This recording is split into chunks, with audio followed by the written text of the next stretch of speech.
Welcome back, folks, to the WP-Tonic Roundtable Show. We do this show at 8:30 a.m. Pacific Standard Time every Friday. You can watch it live on the WP-Tonic Facebook page. It's always a fun discussion. We've got a great guest panelist joining us again, and I think I've rustled up some good stories that hammer Amazon and just Dr. Evil and WordPress in general. I'm going to let the panel quickly introduce themselves. First, our guest panelist, Jason. Jason, would you like to introduce yourself to the listeners and viewers?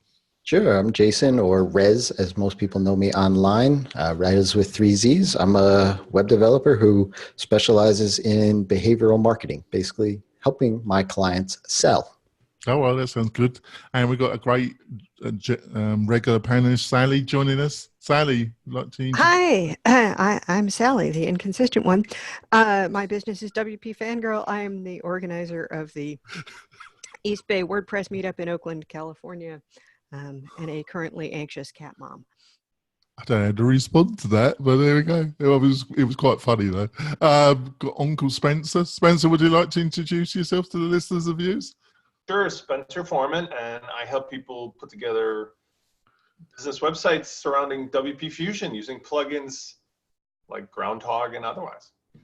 Sounds good to me. And I got my great co-host on my other show, Adrian. Adrian, would you like to introduce yourself? Hi, everybody. My name is Adrian. I'm the CEO and founder of Groundhog. We produce marketing automation and sales tools for businesses that use WordPress. And before we go into our main stories, I want to discuss one of a new sponsor. It's Breezy Page Builder, and they gave me a full copy of their great software, and I've been trying it out, and I'm impressed. And they've got some. If you're a hardcore developer looking for a page building platform that's got some unique features and a fantastic UX interface, I'll suggest that you should go over to breezy.co and see what they've got to offer. Also, if you're a power user and you're fed up with your present page builder and you're looking for either trying out their free version or their not that expensive pro version, go over to Breezy and try them out. I've been impressed, and I'm sure you're going to be impressed with their technology. So, let's go into this first story of this show. Top 50 WP new websites, Rika plugins by downloads per day. What did you think of this one, Spencer? 3 words: self-fulfilling prophecy.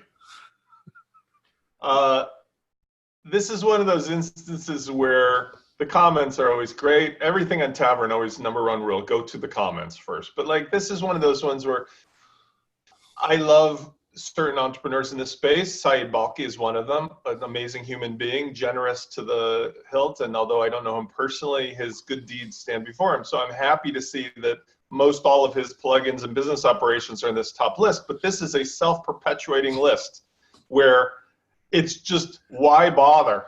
Because these plugins have nothing to do with anything that a normal person needs to look at as far as like, where should I go for a solution? They're just like a popularity list. And as has already been demonstrated, just by doing a reinstall or an update, it adds all your users again into the list as if they were new downloads, which seems to me rather stupid, because then it's just like, well, add another update, and magically we're at the top of the list still. Da-da. Yes, I see where you're coming from. Sally, what did you think? Yeah, I mean, it was. It's sort of like, well, it's a demonstration of using the API to get information, but the usefulness of the information may be somewhat limited, because it is always going to be skewed toward anything that's had an update, assuming people are, in fact, making regular updates. And lots of us run updates every day, so there will certainly be downloads.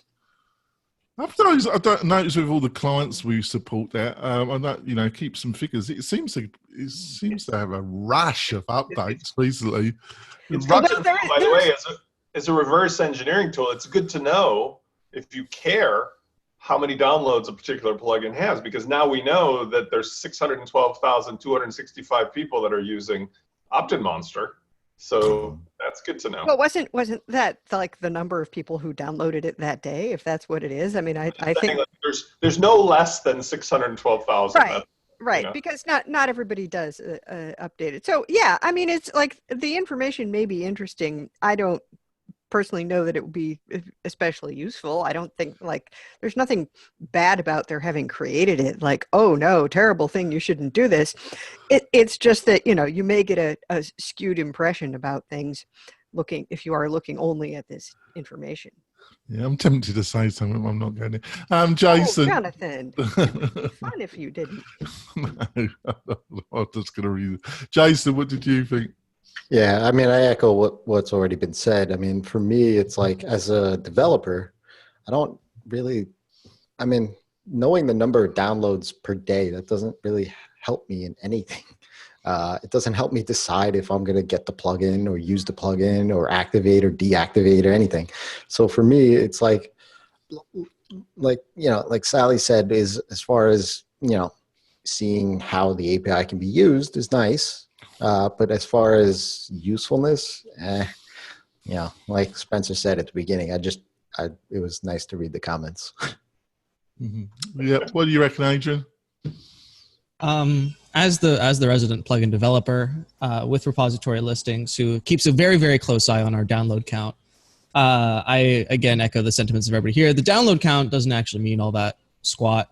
We pushed out 3 patches yesterday alone, which for our 400 active users, if all of them made all or actually downloaded all of those patches yesterday, of which there were 3 different ones for various different things, then that would have total of 1,200 downloads, which isn't actually representative of the number of users that we have, because it's for each individual download, for each update, for whatever. You can go into any plugin repository listing, click the download button 3 times, and it counts as 3 downloads. There's no IP tracking. There's no check to see if you've already downloaded it. So the statistic is fairly worthless because it's very easy to game. What is not worthless is the active installations counter. So the active installations is the newest tracker. It's not new. It's at least a couple years old, but it came way after the introduction of the downloads counter, and it shows the biggest factor.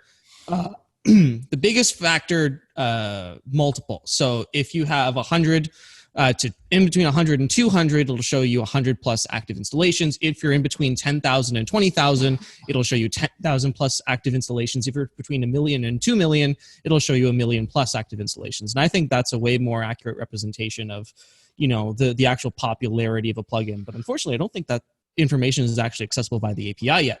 So at least I haven't been able to figure out a way, because I want to be able to show it on my site. But anyway, but that statistic, if you're looking for something to at least show like the reliability or the credibility of a plugin, the downloads isn't even the most accessible view anymore, because in order to see downloads, you have to go to the advanced statistics page in the WordPress repository, where instead the downloads counter has been replaced completely, at least in the repository, by the active installations. Rightio. That's great. Thanks for that. On to the next story. Even Amazon-owned products are getting hijacked by imposters, sellers. What do you think of this one, Sally? Well, you're muted. Oh, we can't hear you. Sorry, must have been a train. Yeah. They get overpowering sometimes.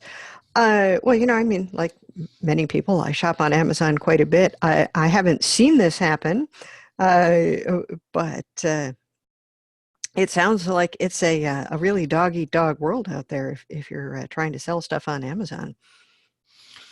It certainly does, doesn't it? I'm kind of always in the odd bit of stuff that I do buy from them. I bought one little mouse, and I couldn't get it to work with my Mac. And then I tried to send it back to them, and it won't allow me to send it back to them. It keeps saying you can't do it. I can't find a bloody phone number to ask them. Oh, I've heard stories about issues with support. I haven't had to return very many things or contact support very often. Maybe there's support. But it does seem to be a little bit like trying to reach a human at Google. Yeah, maybe their support is in outer space. I use I've always had success using their live chat. So if I have Oh, right. that, and which is buried, by the way, you can't. Yes, where is it? Actually, could you use Uh, speed jokes? Where Well, people throw live chat in your face if they're trying to use it to sell, but when they for support, they don't want to make it easy. Yeah, but I mean, anytime I've used the live chat, and I'm a Prime member too, so they're gonna try to do everything to keep my subscription. So I've never had a problem with their support and returning things. But to the point of this article, I've seen these listings. In fact, I saw them this week. I was looking we have a frayed iPhone charger. Right. And so, we have a cat and we have a 2-year-old. So these frayed cables, I really don't feel like spending $35 on apple.com if possible. For the one that's sitting in the living room, access to everybody. So I went online and it was funny. I saw in the reviews things that were happening in this article, like the reviews were about binoculars and clocks and like just random stuff. And I'm like, I thought I was looking at a wire. Like, what is going on around here? What have I been taking? That's right. And I'm like, what happened? And then I just thought to myself, oh, well, the seller, and I didn't know that multiple sellers have access to the listing until this article, which is interesting to me in and of itself. But I just thought that the seller was like, oh, okay, because I have 4,000 reviews on this product, I'm just going to replace the product so that I can then go ahead and just leverage the reviews, because that's what I look at. I look at the reviews, the product descriptions and all that stuff. To me is one thing, but the actual negative reviews I'll always read. And so when I saw the negative reviews, I'm like, wait, it's not even talking about this product. What happened here? So I was just like, all right, I'm getting away from this entire page and I'll just go to apple.com. I'll buy my thing there. So it's an interesting concept. And I feel like now that whole thing, like what they said, is the Wild West. Amazon is like the fact that if I have a product that, Spencer sells and Adrian sells and Sally sells, we all can go on the same listing and edit that same listing. So what's stopping somebody else from hijacking that? And I don't know why. I don't see any benefit there in It does seem as though, it sounds kind of impossible on scale, but it does seem as though if things are abandoned, they maybe ought to be unpublished. It's not a hijacking. It doesn't work like that. I can tell you how it works because I don't think I'm the only one here who loves it. I think Jason has said he enjoys using it despite this, but I don't think I could really exist in the world that I live in as a single dad of 3 boys and what I do, never leaving the house, so to speak, without Amazon. And I want to use a metaphor because I recently went back to Vegas, having not been there for a while, but I used to go to Vegas 4 times a year. And going back there, I remembered Amazon is a microcosm of the world, but it's really kind of a metaphor of going to Vegas. If you know how Vegas operates, Vegas is the most amazing place on the planet. If you don't know how Vegas operates, it can be one of the scariest, most bizarre experiences you've ever had.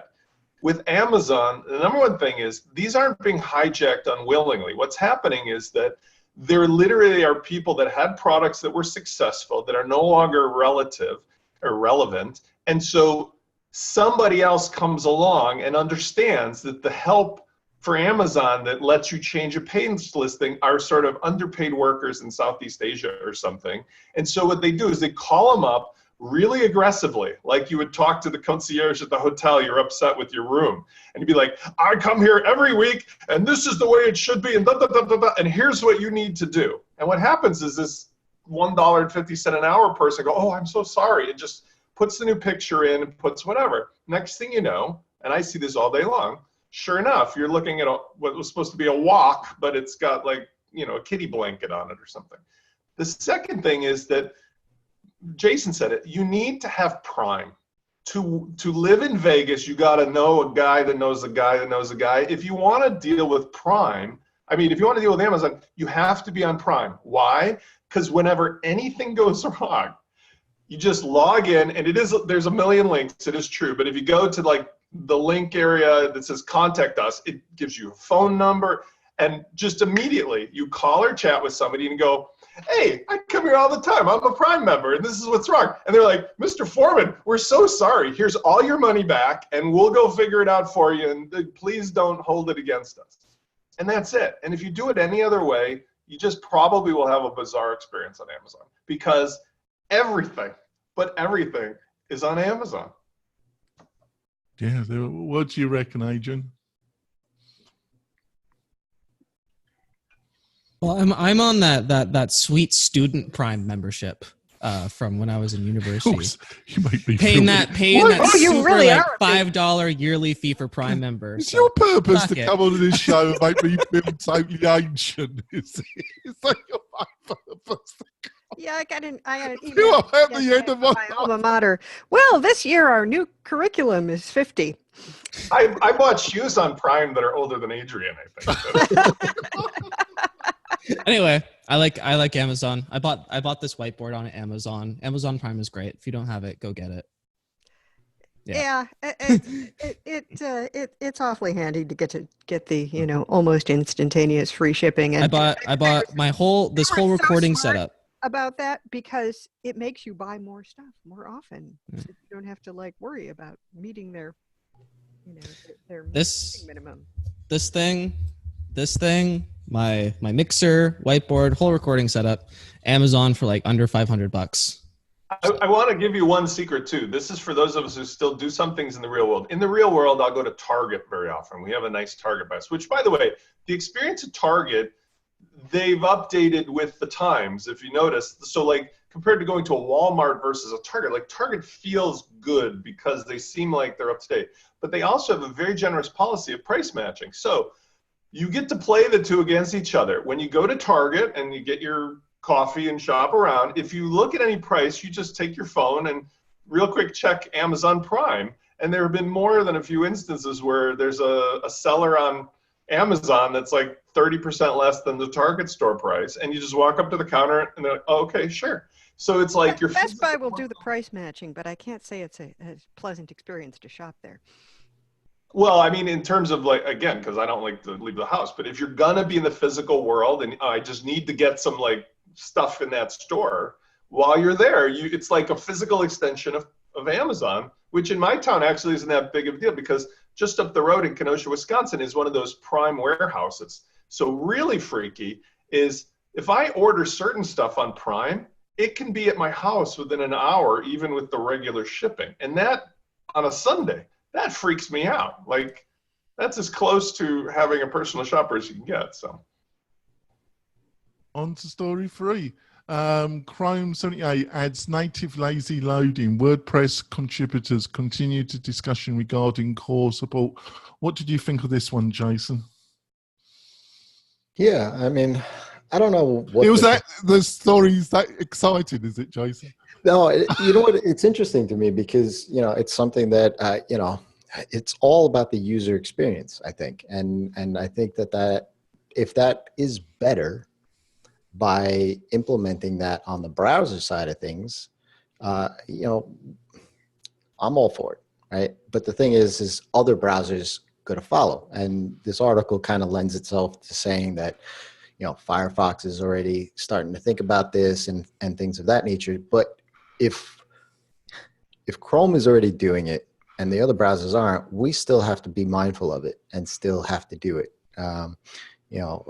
To have also WordPress. I mean, there's a lot of other things. I mean, I feel like this article had two kind of stories involved there, but obviously having that in WordPress core, while I see that as a good thing, it's also, if we introduce lazy loading as a core element or core policy, if you will, then what's to say we're not going to implement other performance things inside there, right? Maybe minification. And this would be a bad thing. Why exactly? Well, it's not. I'm not saying that it's a bad thing, but it's if we could push through one, then we should then also talk about pushing through other things as well, and then eliminating add-on plugins that do all of these other sort of things, right? And so I think that's a good thing. It's just, is it now something that we do, right? Like But isn't there a security argument against that, Jason? I'm not a developer. I'm not an active developer anymore, and I certainly wasn't as good as you. But isn't there an argument? The more stuff you put into core, the more the more complicated it gets. The more complicated it gets, the more problems you can have around security. What do you think of that? Yeah, I mean, it's software, right? I mean, the more features and stuff. Or otherwise, why don't we just do HTML static, right?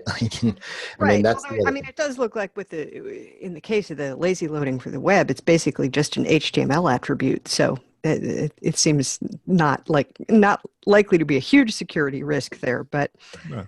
and I think that, for instance, like the discussion about native XML sitemaps might be something more contentious. It's a pity Morton isn't here to talk about this, since he's a big proponent of it, and it makes sense to me to add it in, that if browsers are going to support this, and I don't think Firefox is going to be very far behind, then it will be a good thing to have. And the thing is that for browsers that don't support it, I don't think it breaks anything. It's just browsers tend to ignore HTML that they don't understand, or CSS that they don't support.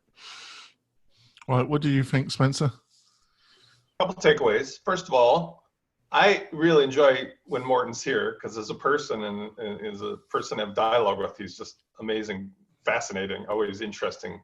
But he's also a real white hat, if you think about it. Like, Morton is constantly popping up as the guy leading the charge, and he's referenced here as like, do the right thing. It's amazing it's 14 months since he filed the track ticket. That is the second observation, which is just, again, me picking on Automatic of what the hell is wrong with the system. Because this kind of a debate, in the practical sense, when you look at the chart of the browser usage, you can see that basically Chrome is crushing everything else. But having experienced why people need lazy load, by the time they get around to this, it will be a moot point anyway, because, like I spoke of last week, hosting has become such an overpowered commodity that lazy loading is not an issue anymore. If everybody is on high-speed stuff and the server can handle multiple people, jamming a video down people's throat is not a real problem. It's only a problem now because your phone was too slow, or the server couldn't handle that much bandwidth. But once those problems go away, it's like maybe they're waiting it out. The last thing is, I agree with Jason's point, but if I'm not mistaken, like, I would love to see option boxes for things like this. So in other words, you could just turn on lazy load as part of core, but they don't have to shove it down your throat. And God forbid, please do not put this in Jetpack and stick another, which is where I go. Anything but Jetpack. They're doing it right now, Spencer. But if it ever showed up, like they finally got around to it, almost guaranteed it'd be in Jetpack. Well, Jetpack's now with lazy load, and install that along with all of other crap without a check. You're true there. You can just see it, can't you, Spencer? You can just see it, can't you? That's true. You're well pointed out. What do you reckon, Adrian? Oh, you still there we go. All right. If you don't have lazy loading on your site right now, you should probably, there's a lot of free plugins that'll do it for you. Basically, the argument for adding lazy loading to core is that all of the other plugins out there that do it right now have 1,000 different ways of implementing it. Some of them are better than others, and some of them achieve the exact opposite of what you're actually trying to achieve in the first place, which is a quick load time. So there's very little consensus about the best way to do about it. Putting it into core would obviously standardize the whole thing and would maybe kill a couple revenue streams for a couple of people, but all for the greater good of progress. And just to respond to Spencer's point about, by the time they get around to it, since it's already been like 14 months, as a democratic software, the wheels of democracy turn slowly. So I think it'll still be a while still. Well, and it was, 14 months ago, there was not native lazy loading in browsers. Yeah. So, the original ticket was for something slightly different, but this seems like it would be pretty straightforward to implement. At this point, yeah. A woman who has never touched the core code. Democracy does not work like democracy. Having lived in the city of two mayor dailies my whole life, democracy is not democracy. Democracy is where everybody can bitch and moan about it, and then somebody gets picked by the king and it gets done. And that's what I think this democracy should be like. It should be like somebody should be. Oh, well, that's just left off. We got to mention Otto, then, haven't we? Well, I'm just saying. Boy. For example, Started something. Like when Mayor Daley was around, I'm a pilot. One day he decided, because his wife likes greenery, to just take away the runway at Meigs Field, which was on all the flight sims, you know, the way that all the Republicans used to fly in from downstate. His wife wanted greenery, so one day at night, they basically spray painted over the cameras and brought a bunch of bulldozers and destroyed the runway so it could never be used again. And then magically it evolved into a sanctuary for birds and concerts and stuff. And in the end, it worked out fine. But at the time, he basically just took it away from the Republicans and did it on his own. And because it was a democracy, everybody can say anything they want. But there was no undoing it. And all I'm saying is apply that same logic here. If somebody would have the, you know what's, to just be Cojones. the public and not be all pandering, like I think, unfortunately, oh yeah, that's an interesting thought and whatever. But just be like, hey, we need lazy load and this is what we're going to do. I don't care if it is auto. At least I would respect that. But as it is now, it's this sort of disingenuous behavior of like things that are really important, like accessibility and like, you know, how performance works, are just sitting around collecting dust. Well, people have to run around with a flag like Morton going, why not? Why not? Let's start a new movement. And then I get to sit here and bitch about not actual things that were decided, but rather, why is it 14 months and we're even talking about this? That's what's bothersome in an amusing way. There we go. We're going to go for our break. Spencer can calm down in the break. We'll be back in a few moments.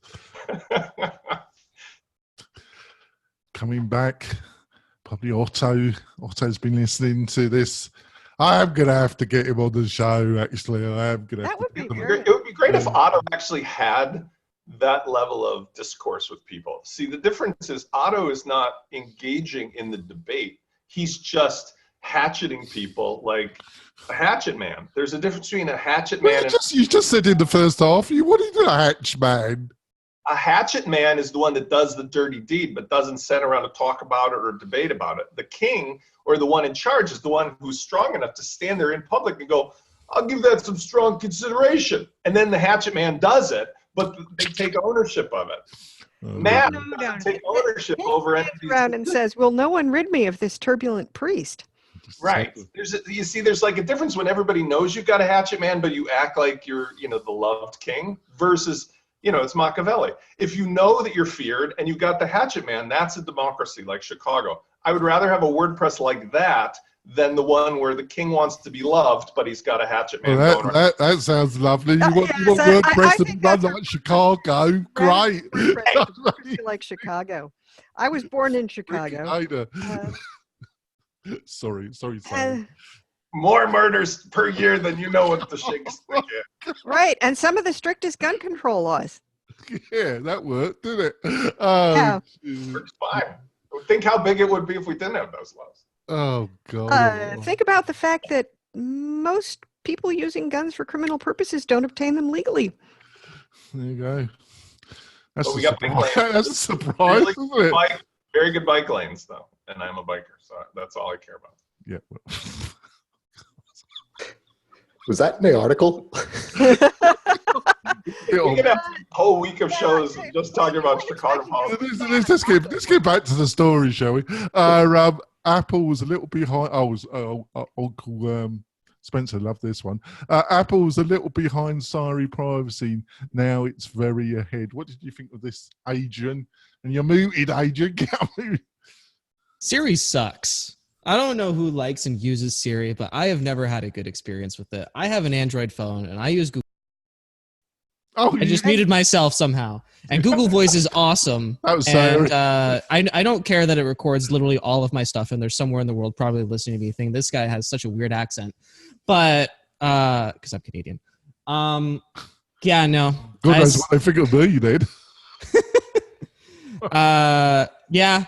I mean, I appreciate the effort into privacy protection that they're going on with all of like the new GDPR stuff and the CASL and the anti-spam legislation in Canada and all of this stuff. It's really important to have all of these like privacy things coming to the forefront. I wish it was a little bit more obvious in Google, for example. Like you can't use, I think it mentions in the article, can't use the Google service without it not recording your voice. It records your voice because, for example, one of the cool things that the Google Assistant does is that if I live with my girlfriend and we have two of them, there's one that's in our bedroom and there's one that's in our living room. And if either I or her talks to it, it recognizes who I am. And it's like, well, so Adrian's talking to us, so we're going to open up Adrian's Netflix account and play Top Gear, or we're going to open up Alicia's Netflix account and we're going to play Vampire Diaries or whatever. So it's pretty cool that it can do that. It's a bit sexy, isn't it? I have to Favorite say, show. my mother's Google Assistant had absolutely no problem responding to my voice. Pardon? I said my mother's Google Assistant had no problem responding to my voice. I sound a lot like her. So I think for that reason it's kind of cool, and I understand why Google is like, you can't use the service without recording your voice. It's kind of like two-way, double-edged sword. But at this point, as an email marketer, I take everybody's information and I use that to my own ends. And I know and I understand that Google's taking all my information and using that to their own end. So it's kind of just like whatever at this point. I just love it. So, Spencer, they're listening. They've been listening to everything you've been doing. Some person in the third world, offshore, probably in Russia, actually. Well, okay, so here's some experimenting I've been doing. And I want to say... Mr. Putin knows what you're up to, Spencer. No, listen, this is important to you. You're going to love this. I love that movie Minority Report with Tom Cruise, but you know the critical scene in the movie where they're trying to find him and everywhere he goes, it's like because of his eyeballs, I think, or whatever. It just knows who he is. Well, I have suspected for a while, and I've been running experiments, that it's not what I just type in the browser, and it's not in my email, and it's not what I physically type, but my devices or my kids' devices are listening to me passively all the time. 100%. Run the same test. Absolutely, they are. No question. But it is worse if you care about that, because it then directly associates to me. So I presume it as my device because, for example, at a recent test, I went out to lunch with my kids and my mom. We sat outside.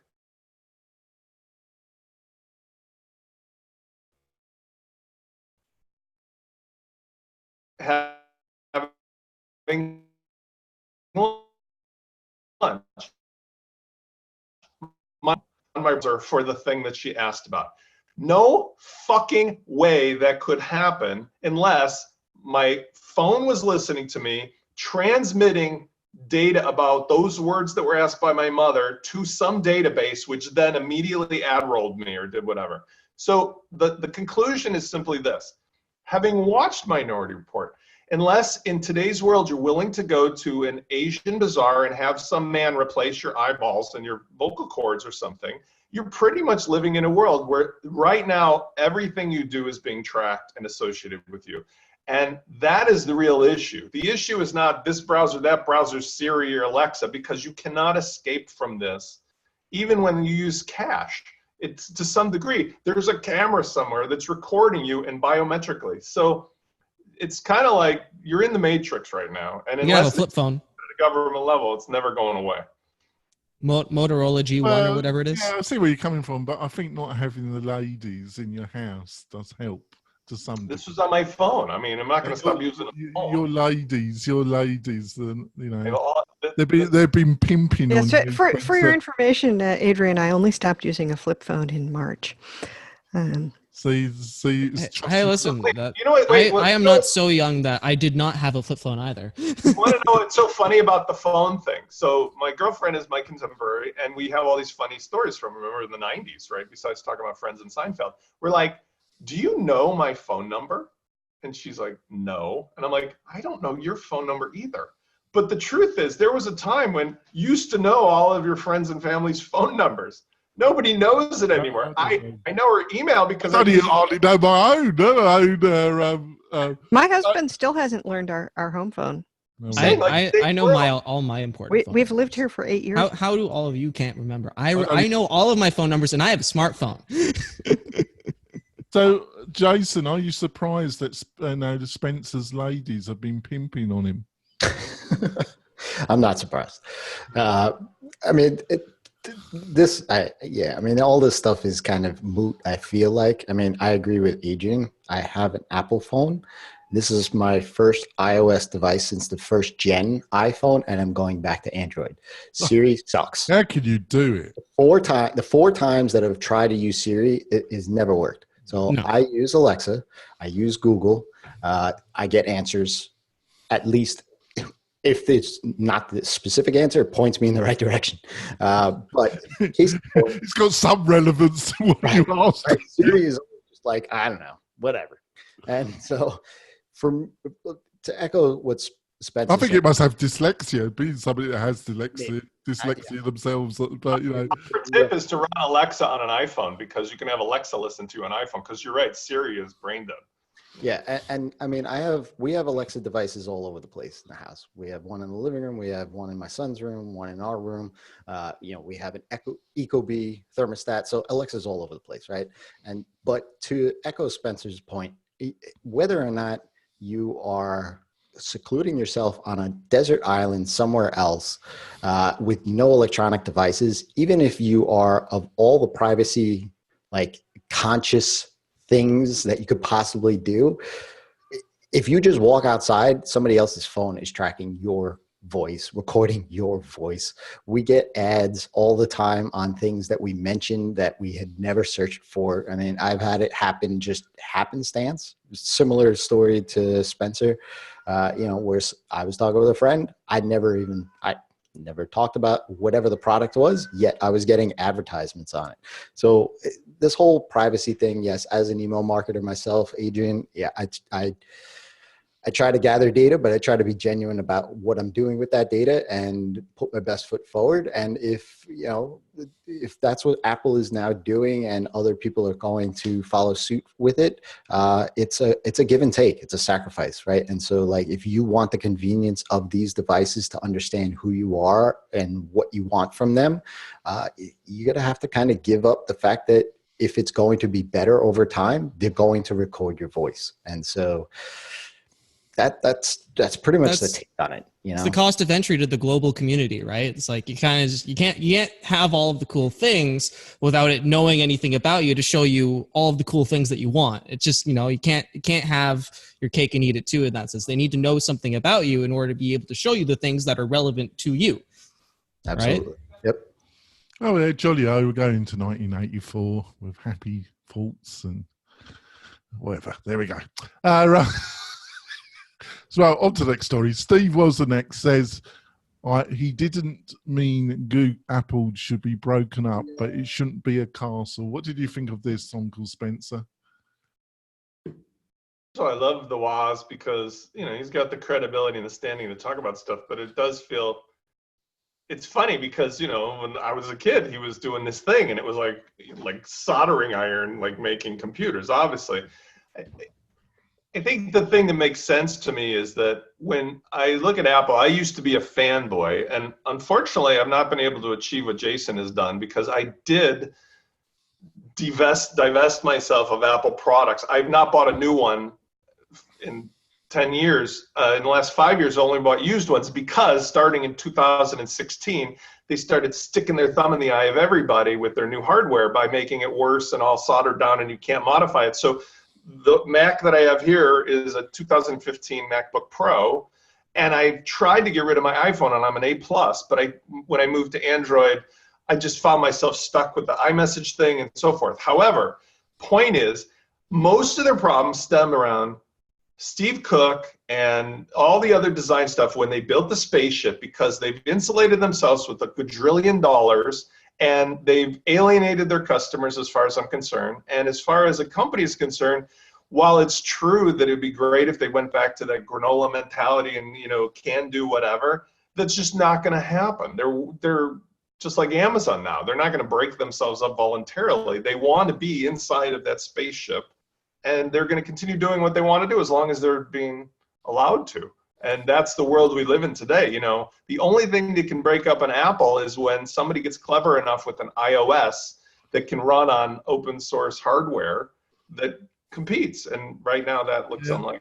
They don't know what monopolisation is. I'm going to be talking about a man that knew how to manipulate a market further on during the show. These people are amateurs, Spencer. They have no idea. All right. The thing about their monopoly is that the next technology that will be revolutionary has the same chance that the computers had in the 70s. You can't break up this computer monopoly or this hardware monopoly for this particular stuff. For example, if you go to some other area like electricity or renewable resources or cars right now, electric cars, there's the chance for the 1970s Apple to happen in a garage somewhere. But you can't do it here because their real secret sauce is Apple is they've got every one of us hooked into either the iOS or the iMessage. And for some of us, it's impossible to get off of it. And so, you just can't get off that iMessage crack, can you? Well, I think the interesting thing about this article is the sort of series of corrections. Oh, well, no, that's not that wasn't actually it. Because it sort of started out with that sort of big link bait kind of. Even Steve Wozniak says we should break Apple up, and then it's like, oh, well, that wasn't actually what he said.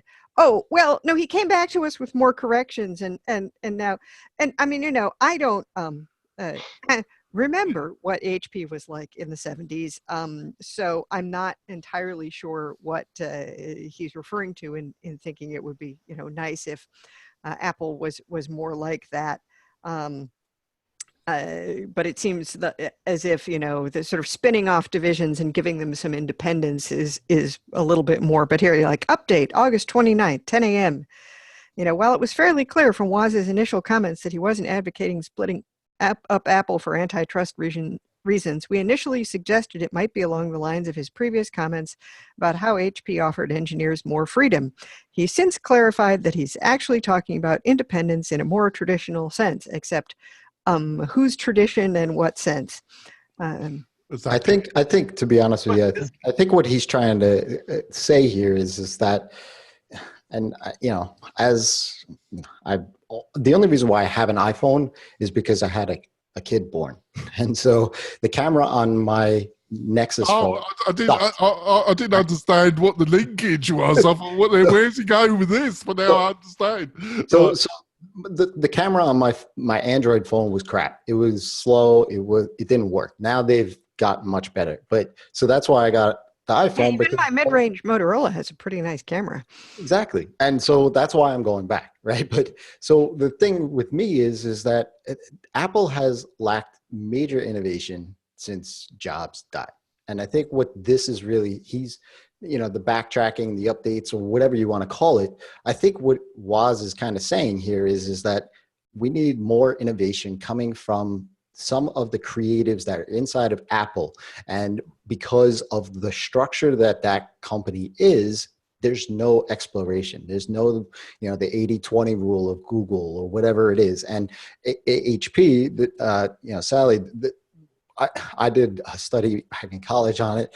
Basically, that's what it was, is the same thing that Google implements, where they allow their employees some freedom and time to explore and use the resources that the company has. Oh, Jason, we got a new star. You got a cat in the background. Yes. Sally, you got competition there. It's not competition for me. It's competition for BC. Right. Here at the foot of my chaise lounge does not seem too disturbed. The more cats we get on the show, Jason, the more listeners I get. So bring them on, Jason. I don't know if I asked everybody. Adrian, did I ask you about this question? Oh, you I click out of the freaking tab, and then when I press Alt A, it's like, which program did you mean? And I meant Zoom. Anyway, I don't really have much thought on it. Jason, were you actually done your comment? I didn't know if you had a finishing statement there. Yeah, I mean, I think it was basically just that Woz wants more innovation coming from that company, right, and he didn't want to come out and say it. I apologise. I was just captivated by your cat. I'm sorry, but your point was excellent. I think you're spot on about your point there, Jason. I think that's what he was talking about, and I totally agree with it as well. Whoever thought about removing the headphone jack just should be like taken out to like a curb somewhere and just, I I don't have a headphone jack on my Motorola. I have a It little, doesn't have a headphone jack? It's a I mean, Motorola. I just want to rearrange the icons on my home it's a screen. brand Can I new just do Motorola, that? so it's just got a USB-C, and Okay, but a USB-C is at least like useful because there's a little bit more innovation in terms of the USB-C ports now. But for Apple, they removed the headphone jack, and if you had a freaking cord, you had to go buy the $120 adapter. And it's like that was the they sent greatest me monetization scheme in the Yeah. world for like Yeah, users. no, Motorola sent included in the package a teeny weeny USB-C to audio in jack. You know, no problem. I just plug my cheapy earbuds in it. Didn't need to buy AirPods or anything like that. They needed some revenue to get them to the $1 trillion space, so they just started selling the adapter at ridiculous. Yeah. Now they have their $1,000. They have the $1,000 computer stand for the new MacBook desktop that's sold separately. What? Well, it is a very nice stand. What? What? Explain to me why a piece of metal that's curved at an acute angle is worth $1,000. Yeah, that was pretty hilarious. Why? My husband especially liked it because he has tons and tons of monitor arms in his office. And, while they were not cheap, I think he got some of them for promotional reasons from who are those people that make the monitor arms, because his office is so famous. There's pictures of it. But they don't cost anything like that. And they're much more complex. It doesn't the power of branding and the power of the occult, I suppose, applies here. But I echo Jason. I think innovation from them has been a little bit lacking. And I've never felt a reason like my second half, all of her products are Apple. And she swears by it, and she's like, you should just transfer over because then we could have like the iMessage and use all those. And like, no way. There's just because there's no, I could find no compelling reason in terms of like innovative functions that I would benefit from. As for my career choice, I'm a developer and I enjoy a lot of the open source and the great customizability and access to the file system that the PC and Windows provides. Not that it's necessarily the best source.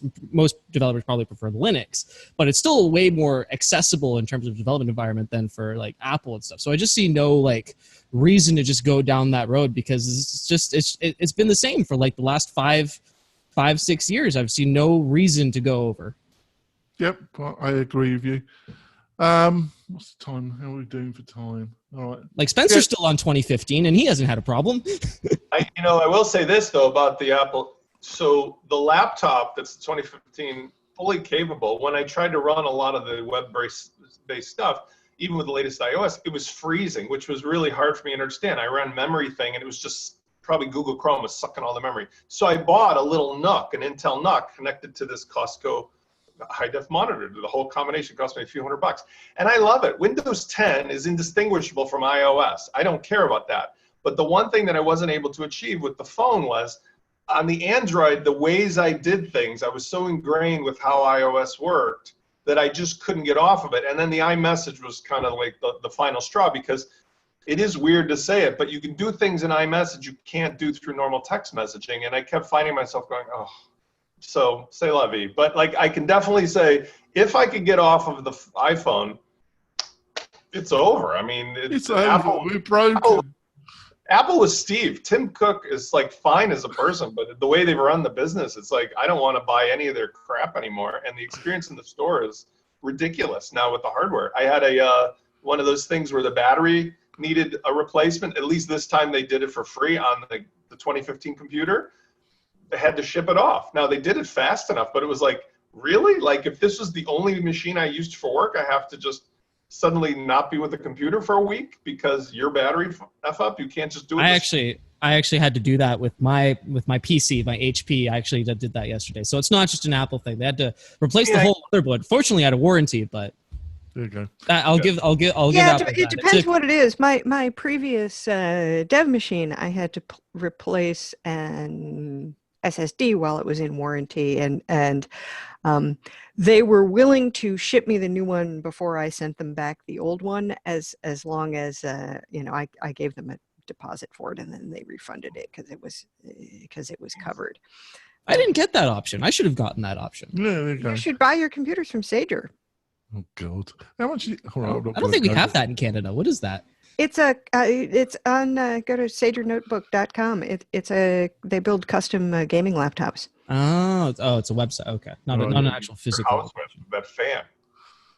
It weighs about 15 pounds. Oh, the new one is massive. It's 8.5 pounds, 4K screen. There's I've got 2 1 gig SSDs in RAID 0, and then a 2 gig SSHD for backup, and just like phenomenal stupid amounts of power that Apple will never put into a machine again, basically. I'm not going there. You live. And yeah, impressive fans to keep it cool. So exactly. There we go. Right, let's wrap this up. So the panel's recommendation of the week, and I thought, what shall I recommend? But then I found a series that I watched, and I also read a few biographies. Rhodes. So if you go to YouTube and you put in Cecil Rhodes BBC, a very great series will come up in 7 parts. Now, if you want to know about what happens to billionaires that have too much power, learn about Cecil Rhodes, a man of enormous dynamism and drive, that done more when he got to 30 than most people do, 1,000 people, 100,000 people do in a lifetime. But unfortunately, he also used that power. Well, by the way, he started De Beers, the diamond company. He was at 30 the richest man in the world's probably ever seen. But he utilised that money to actually start a war where 150,000 people probably got killed, and that's not counting all the black people, because they didn't bother counting those. Oh, yeah. Yeah, well, British imperialism and colonialism in Africa. Well, he loved, if you want to really study British imperialism and colonialism, study Cecil Rhodes. Yeah, I read a bunch of stuff yesterday after seeing your link, that, just wandering through different bits of Wikipedia. It's pretty eye-opening, and yet, as somebody pointed out, this was like not unusual. This was what basically all of the British were doing in Africa, and what all of the other Europeans were doing in Africa. But thanks, Ali. But if you want to watch a really good free series, you got a couple of hours, and you want to watch a really good, it's a dramatization of his life, and it's very watchable, and it's just a fantastic BBC series. Just go and watch it, folks, and learn how to become a real powerhouse and a carpetbagger supreme. There we go. Spencer, have you got anything you want to recommend? I put in the link there to Oribi. I think I'm saying it, or ORIBI.io. Expensive, but a great alternative to Google Analytics for a business website, especially one that's using marketing automation with WP Fusion, CRM with Groundhog. The idea is that instead of getting that sort of usable, if you know what you're doing, kind of mishmash, this is really straightforward, plug and play, and then it allows you to, for your clients, if you're an agency, give them these really simple question and answer dashboards. How much more did I make this week with this product than the rest? So we found it very useful for our client work, and it's, again, costly for sure, but really innovative in that sense. But so how much are we talking about then? Yeah. It's like $300. The pricing is $300 a month billed annually for the standard, $400 a month for the agency. Now, interestingly, their agency pricing allows you, like, I think 5 sites. So for an extra $100 or 20% more, you can buy it as an agency and then just obviously sell it off to your clients, which I think is what their intention is. The team is very small, but very willing to discuss things too. I think they're new, but we're enjoying it right now. Oh, sounds great. Jason, you got anything you want to recommend? Sure. As an ever quest for trying to figure out my note taking and being able to store all of the things that inspire me, swipe files, even client stuff, meetings, those sort of things, I've stumbled upon Notion.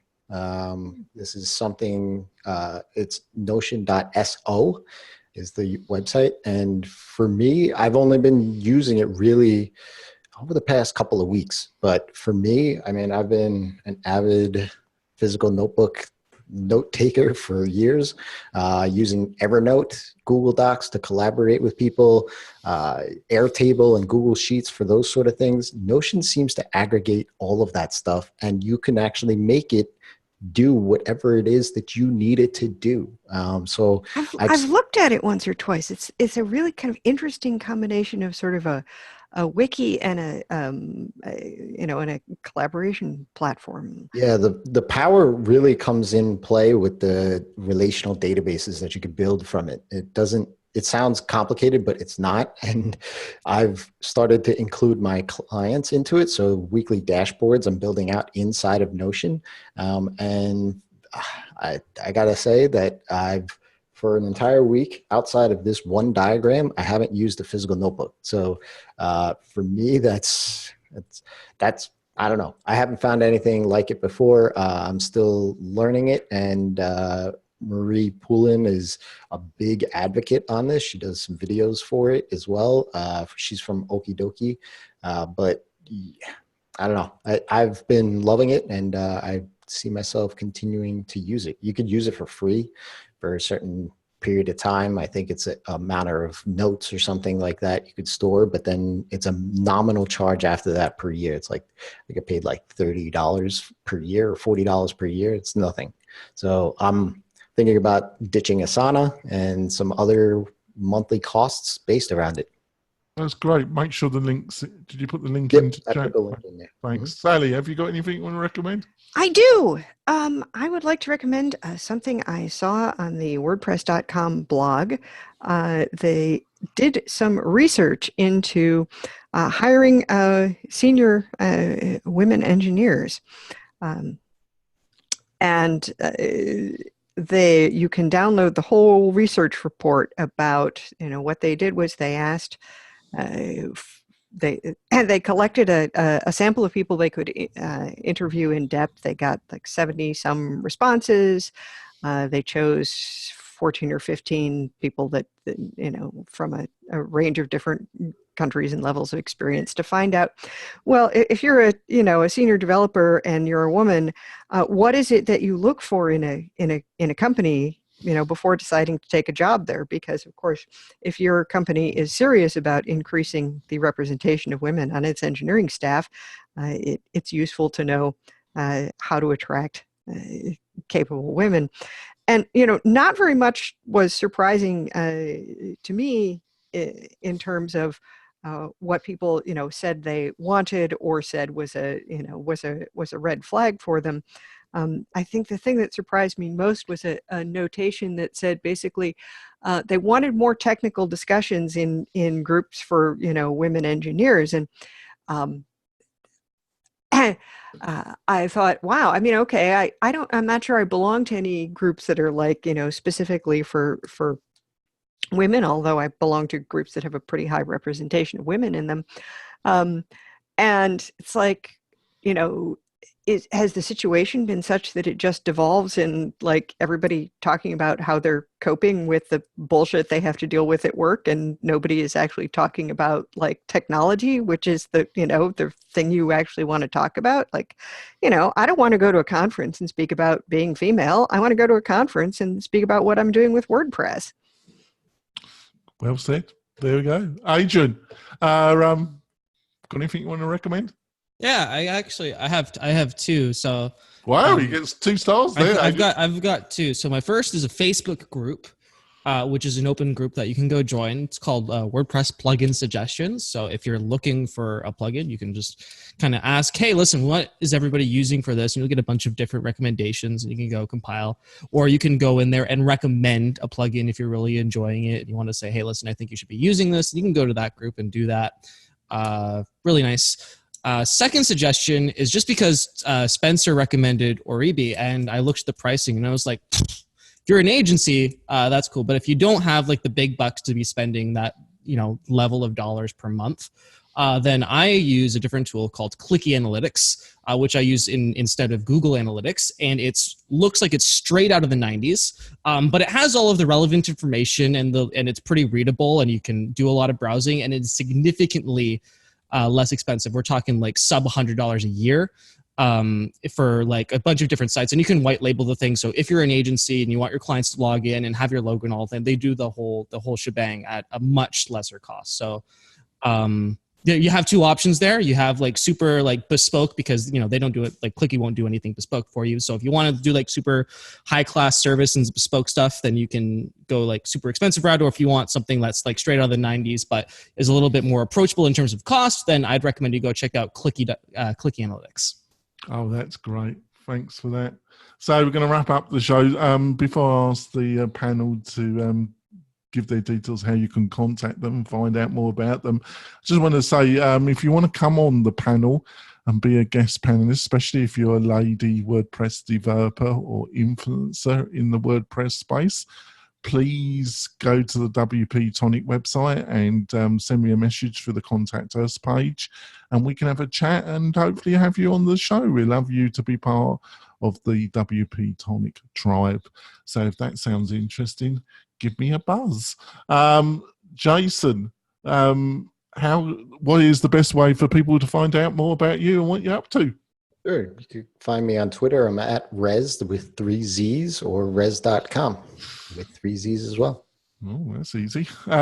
Sally, how can people find out more about you and what you're up to?